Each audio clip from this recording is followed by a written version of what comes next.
From Nevada Public Radio, I'm Joe Shaneman. It's State of Nevada. It's summer. That means temperatures in the triple digits.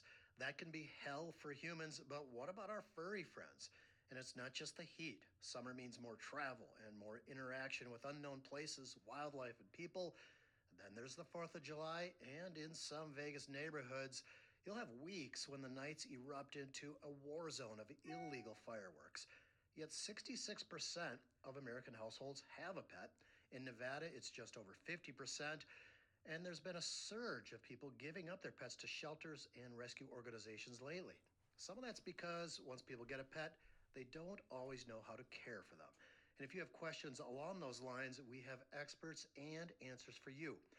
And with us is Dr. Shadi Ireifej. He is the Chief Medical Officer and founder of VetTriage.com. Also with us, Joanna Moritz. She is the owner of Fur and Feather Works in Reno and a trainer of dogs, cats, and birds for some 20 years. Shadi and Joanna, welcome to State of Nevada. Thank you. Thank you so much for having us. It's great to have you here. Dr. Shadi, I'm going to start with you. You know, it's been absolutely baking in Vegas. How does this heat affect different types of animals? What should pet owners do to keep their pets safe from this heat? We see this issue much more with our canine companions than we do feline or others. And some dogs just don't have an off switch, and they will literally be active to the point where they get into a heat stroke situation. There are other pets that, anatomically speaking, just can't handle the heat. They can't dismiss the heat from their bodies adequately enough to maintain normal thermal regulation. Mm-hmm. And so recognizing that some dogs can handle the heat more so than others is the first step here. We all are familiar with the brachycephalic breeds, which are those dogs that have the squished in faces like pugs and bulldogs. Those dogs are notoriously known to get in trouble with heat and heat stroke and heat exhaustion.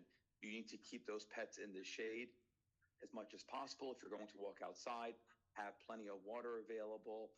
Even carry around with you, if you want, a thermometer, and you can check your pet's body temperature to make sure that the body temperature is not rising to a dangerous level.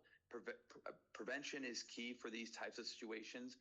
And if you do get in trouble, your pets are showing signs of heat stroke or fatigue, you want to consult with a veterinarian immediately before implementing your own interventions to make sure that the treatment you're implementing is going to be safe and efficacious for that pet in that situation.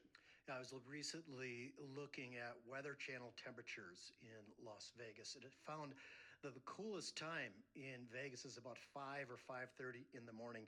A lot of people aren't going to get up that early to walk their dog.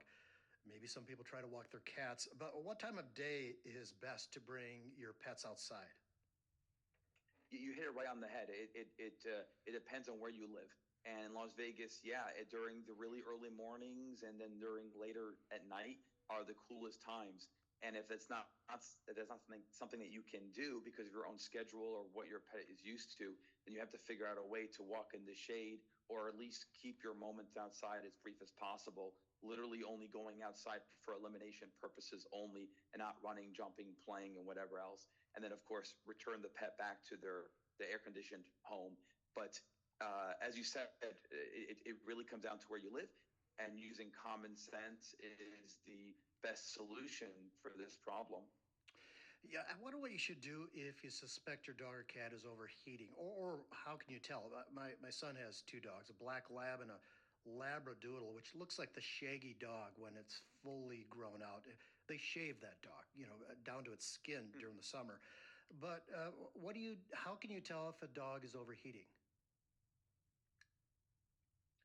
That's a great point that you make actually regarding shaving the hair, because I had mixed feelings about shaving their hair color. Oh, okay. And certain breeds do have, as you said, it's a procedure. It takes a long time. The pet has to be comfortable with a buzzer, so that sound and vibration may stress some pets out. And also, if you're too rough when you shave the pet, you can cause skin abrasions and infections. And then, of course, the hair has to regrow again. Plus, you're also battling the hormonal influences of that dog, plus environmental seasonal influences as well. So the hair coat may or may not grow back the way it was prior. So these are all concerns that I have with it. However, I understand it. If you own a husky or a Malamute and you live in Las Vegas, Nevada, then those Alaskan breeds have a hard time dissipating the heat. So I understand why people do it, and I would certainly rather shave the dog than risk overheating. As far as what clinical signs, what symptoms you're looking for, it can vary widely, which is what makes heat stroke so tricky. But anything from lethargy, muscle weakness, vomiting, diarrhea, panting really hard, breathing really heavy, drooling excessively, constantly licking the lips. And it can be as mundane as those symptoms all the way to literally life-threatening collapse in these dogs. And so the symptoms can vary. The main point that I'd like to make is put two and two together. You have symptoms of your pet not doing well in conjunction with being outside in the heat, and ideally getting at body temperature, having a thermometer on hand, either one that you put in the bum or one that goes under the armpit, to make sure that your pet's temperature is actually elevated and your pet's not sick for some other non-heat related reason. That was my next question. How do you check their body temperature? So they have animal thermometers. You as you said, stick under their armpit or in their bum. Yes, you can buy digital thermometers, the same ones used for people, and they can either go into the bum or they can be placed deep underneath the armpit of the pet. And from there are plenty of resources, or vet triage can also help assess whether or not that body temperature you're collecting is accurate. There are also veterinary companies that make specific thermometers for pets, but really your typical standard human grade digital thermometer is fine, and then just correlate your measurement to what is normal, either through an online search or ideally through a veterinarian like vet triage, and they can help direct you appropriately. I don't want necessarily to promote pet owners for treating heat stroke on their own without some level of oversight, because even the treatment for it can cause hypothermia, right? You can cool them off excessively and then get into a different problem. So I prefer there to be some sort of teamwork with a veterinarian if you're going to do that. And that is Dr. Shadi Ireifej. He's the founder and chief medical officer of vettriage.com. And we are taking your calls, issues you might be having with your dog, your cat, or other pets. He is with us, as well as Joanna Moritz. She is a trainer and owner of Fur and Feather Works in Reno. And Joanna, we got this email from Tiffany in Vegas, who writes, "Cats have always been a bit of a mystery to me. They can be so independent, and you've heard of trying to, quote, herd cats. Can they be trained? And if so, can they be walked on a leash? And how do you train them?" Yes, absolutely. The answer is a resounding yes. Cats can be trained. Cats are very smart, very sensitive, and they are social animals. And absolutely, they can be trained. The trick is you must use positive reinforcement only.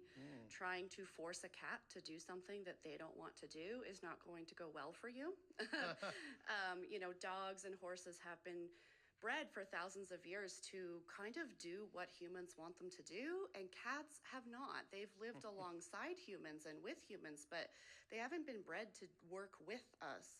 So you have to use positive reinforcement. You have to make sure there's something in it for the cat. But once you get that step underway, they are so smart and so trainable. Yes. And yes, you can take them for walks on a leash. Really? It's not like walking a dog where you trot along. It's more like going. What, do they jump on your shoulder and let you do the walking? No, I mean, probably some of them do. Yeah. But most of them, it's more of like a sniff. Like they sniff things and then they wander a little bit and then they sniff something else. But that's actually a great idea to do with your cat. It's hugely enriching for them. And we know that increased enrichment will decrease any behavior problems. Yeah. A lot of house cats are bored. What about summertime for cats?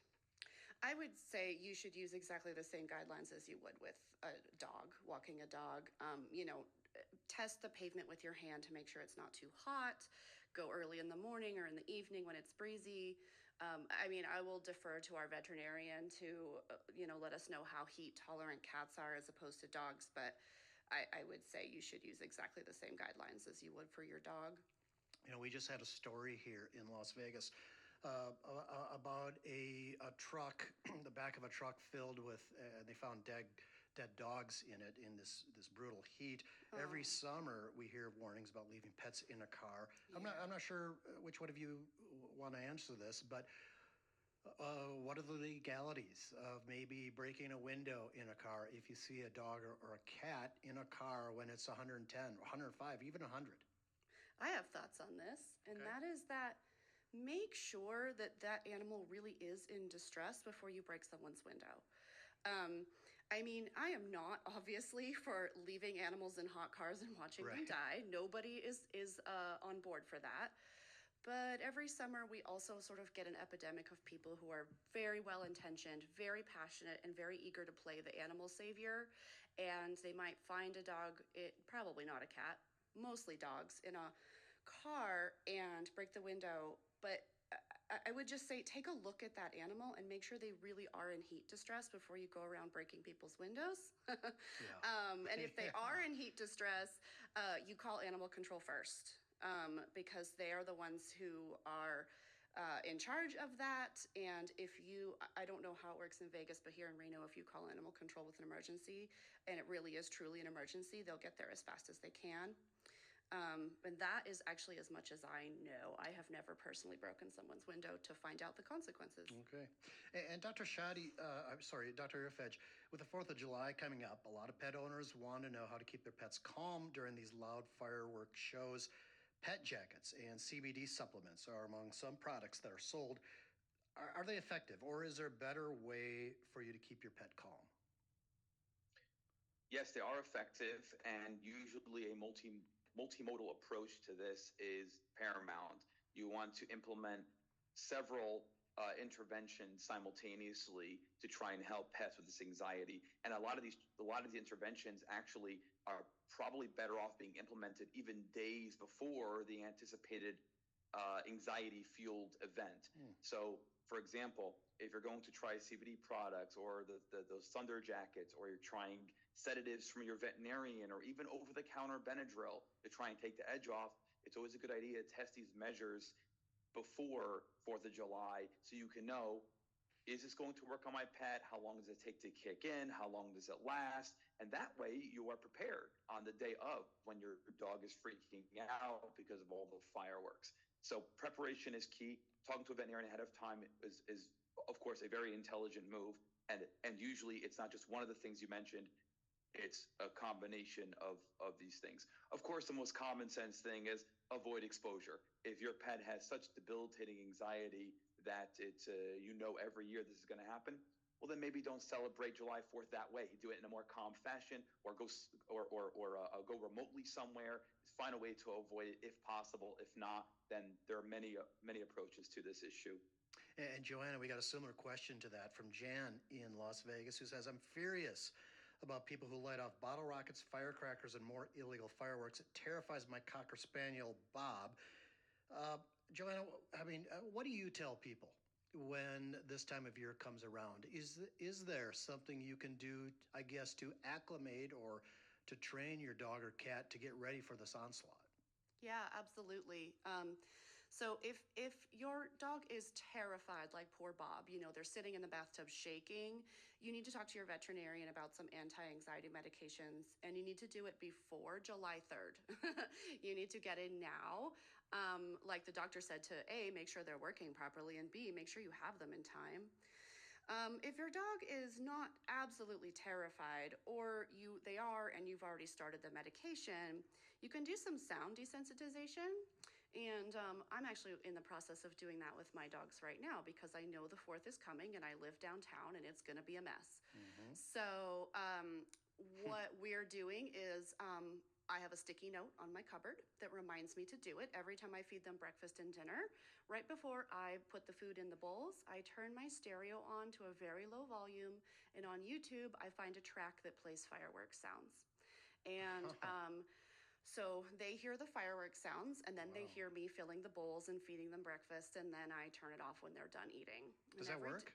It does. Every day I turn it up just a little bit. By the time the 3rd rolls around, we'll be playing it at full volume, and my neighbors will think I'm insane. But Yes, it absolutely does work. It's really good science-based practice. You have to start at a level where the dog kind of doesn't even really notice it and then work up from there. But it absolutely does work. And you can find free tracks on YouTube or Spotify or whatever that are specifically for this purpose. So That's awesome. Yeah, great idea. We have experts here on the training and care of your pets. Call us if you have a question. And Dr. Ireifej, Cynthia in Pahrump wrote in and said, I recently had to start giving my 6-year-old dog an anti-anxiety medication for car travel because he would tremble, drool, and cry nonstop as soon as we got on the road. He's better with the medication, but it really knocks him out, even on the prescribed dose. Is there an alternative? Is this safe? Yes, there are alternatives, and we can also change the way you're implementing the sedatives. So you can, similar to the fireworks example, try to acclimate your dog to car rides. So maybe start off with just being in the car, and then maybe start off with the next day driving a few feet or a block, and then keep continuously, gradually in increments, extend that drive to hopefully over weeks or months, your pet will become acclimated to the motion sickness from the vehicle. So that's one way of doing it. The second way of doing it is figure out which position in the car your dog may be better acclimated to. Perhaps your dog should be in the front seat, and that minimizes the nausea versus the back seat, or something like that. Third, if the dosing of the sedative your veterinarian recommended is based on medical literature, and I'm sure the dosing is appropriate for that species and that weight. However, every pet, just like humans, are different. And so you may need to find yourself cutting that dose in half or even quartering that dose to start off with and see if that mitigates some of the sedation effects that you're seeing. And we have this email from Lindsay in Reno who says, in some parts of Nevada, there are no fleas, ticks, or mosquitoes, but we sometimes travel to places where those pests are common in the summer. Do we need to give our dogs heartworm prevention all year round, or can we just give it to them during the warmer summer months? Doctor? That's a tough question because those of us who have seen heartworm disease in full force in dogs like I have, it's terrible. The heart failure, pulmonary edema, it can be really severe. So preventive measures are such an easy way to prevent those things from occurring. However, we also are against over-treating, right? Nobody wants to over-vaccinate or over-medicate. You want to use these things responsibly and appropriately.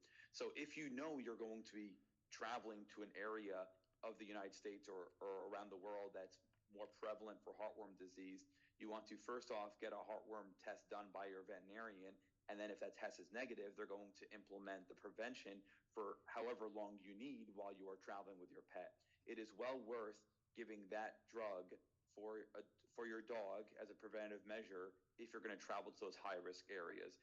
The same thing goes for flea and tick prevention. There are a variety of collars, there are ointments, there are pills. You can talk to your veterinarian about the different permutations and what works best for your situation. But I definitely think that if you know you're going to be in an environment that's at risk for heartworm, you ought to have, or fleas and ticks, you need to have prevention measures on hand before that. And by the way, I think this heat's getting to me. I gave out the wrong number to call. It's 702-258-3552. That's 702-258-3552. And about mosquitoes, mosquitoes can get through that thick fur on animals and get in there. Where do they bite your dog? Yeah, so don't forget there are portions of your dog's body that are more hairless, down by the belly button, the ears, between the toes, the muzzle area, the snout. So there are plenty of areas where not just mosquitoes, but fleas and ticks can still find their way down to the skin and cause trouble. Heartworm, for anyone who doesn't know, is a parasite that's transported by mosquitoes, and that's how it's transmitted from some other animal to your dog. Okay. And Joanna, it's summer. So a lot of us are going to be hiking and camping, preferably when it's not, a zillion degrees out. But a big concern are the wild animals that can attack pets, such as coyotes, mountain lions, hawks, and also, your pet might chase after these animals. How do you train your pets to stay away from wild animals, or do you just keep them on a leash the entire time? I think if you can't supervise, if you're not directly watching them, you need to have them on a leash. So, and it needs to be, if you have a small animal like a Chihuahua or, a little Pomeranian, there needs to be a short leash. They need to be within 6 feet of you. for their own safety because of predators. That said, if you have a larger dog, you need to train them to come when you call them every single time.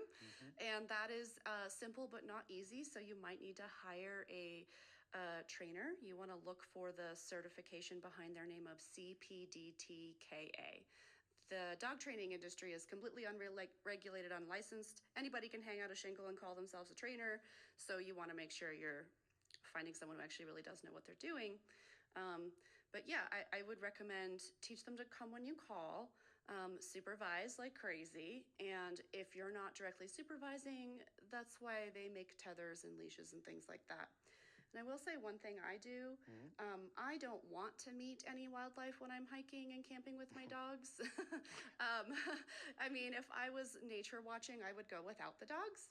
I actually put bear bells on both of my dogs when we're hiking. So they make a huge racket. Everybody can hear us coming, including all the other people on the trail. But it scares away all the wildlife. There is no possible way we're going to turn around a corner and surprise a deer. The deer knows we're coming. So that helps a lot. All right. Yeah, this time of year, actually, though, the colorful parts of the bougainvillea are starting to die because it's been so hot. But bougainvillea is famously poisonous. Dr. Ireifej, do dogs and cats instinctively know not to eat this colorful plant? It's so crazy how animals know these things, and you can include the same thing with cows and horses. If they're in a field, even if you have a sad situation where a horse is starving because of poor care, they still will refrain from eating poisonous plants unless they truly are very, very desperate. But they know which plants are poisonous or not, and I have no idea how they know that. Having said that, though, we get plenty of calls on vet triage for dogs and cats that have nibbled on something in the backyard or a house plant. The pet owner Googled it. Now they're freaking out and they talk to our veterinarians because some pets don't have that natural instinct. Their curiosity overwhelms them and they go ahead and investigate anyway. Do dogs and cats have more of a shield against those types of poisons? I mean, have they developed over time less toxicity to a plant like bougainvillea? You know, I don't know evolutionarily speaking, nor how they compare to humans, but I can tell you that we know that there are certain vegetations that are very, very toxic, like oleander, for example, is a common one. And there are some that will either cause no symptoms or maybe an upset tummy, and it's gone in a couple hours or a couple of days. So it just depends on the individual pet. But this also goes in alignment with other toxicities: marijuana, chocolate, raisins, grapes. We have our own like toxic doses for exposure, but really your pet's biology does dictate a lot of how severe or benign that reaction will be. So there's a lot of individual variation as well as the general species as a whole. And Joanna, domesticated dogs, cats, have been around us for eons, long before people thought of brushing their teeth. The dogs and cats existed without it. So I always often wondered this: is it really necessary to have their teeth cleaned? Yes. Humans have also lived for eons without ever brushing their teeth. Do you go to the dentist? Yeah, but yeah. Yes, it is. Dogs and cats are also living much longer lives due to modern medicine for the same reason that humans are. You know, better nutrition, better medicine, easier lifestyles. And that means their teeth are having to last longer than they were really designed for, just like humans. And so, yes, you should either brush your animal's teeth or you can ask your vet. There are various chews, foods, supplements you can use. And yes, it's probably inevitable that your dog or cat will need a dental at some point in their life, at least once, if not more. And Dr. Ireifej, are there certain signs that you should look for that indicate those teeth should be cleaned? Absolutely. You can have a dog or a cat that has really bad breath. We call that halitosis. You can see that the teeth are becoming discolored or accumulating tartar and calculi. You can see drooling, teeth, jaw chattering, willingness or lack of willingness to eat, or they're not eating as fervorously as before, or maybe now you notice them chewing on one side of the mouth, not the other side of the mouth. You may see blood in the water of their dog dish from gingivitis. Those are all symptoms of dental disease. And I agree with all the recommendations made, and I also want to caution pet owners: don't have a dental cleaning done without anesthesia. Any veterinary facility that promotes that, they're not performing the cleaning adequately. Dogs and cats, unlike humans, can't sit there for 30, 40 minutes getting a dental cleaning. It's just they're not built that way. And so they have to be sedated or under anesthesia for it. So be very wary of any veterinarian that says we perform anesthesia-free or sedation-free dentals. It's just not true. There's no way they're doing that adequately. We have a little more than 2 months left of this brutal heat, and I hope we were able to offer some useful advice on how to keep your pets and your family members, because that's what pets are these days, safe and happy this summer. I want to thank Dr. Shadi Ireifej, founder of vettriage.com, and Joanna Moritz, a trainer and owner of Fur and Feather Works in Reno.